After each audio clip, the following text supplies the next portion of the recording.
சிலவங்களுக்கு துணி வராத மாதிரி தோணும். பட் நம்ம நல்லா ஸ்டிச் பண்ணி போடுறதுனாலையும் நம்ம வீட்டில் உள்ளவங்களுக்கு ஸ்டிச் பண்ணி கொடுக்குறதுனாலையுமே நிறைய கிளாத் வந்து வரும். நான் வந்து ஃபஸ்ட்டு வந்து அடுத்தவங்களுக்கு தைக்கணும் அப்படிங்கிற மாதிரி நான் வந்து தைக்க ஆரம்பிக்கல. அக்காவுக்கு மேரேஜ் ஆகி போயிடுச்சு அப்படிங்கிறதுனால நான் வேலை பார்த்து சம்பாதிச்ச பைசாவில் தான் நான் ஒரு அடம் பிடிச்சி வாங்கின மாதிரி தான் வந்து நான் வந்து மிஷினை வாங்கினேன்.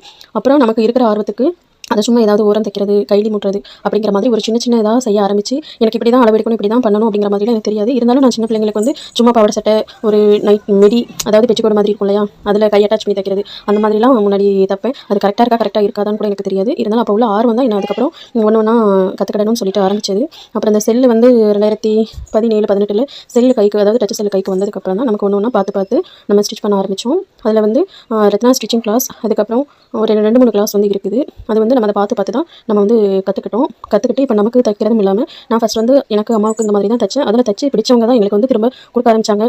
எப்படினாலும் தை நான் போட்டுக்கிறேன் அப்படின்னு சொல்லிட்டு ஒரு சிலவங்க வந்து துணிஞ்சு கொடுத்ததுனால தான் நம்மளால் ஒரு ஆர்வத்தை வந்து தூண்டுற மாதிரி அமைஞ்சு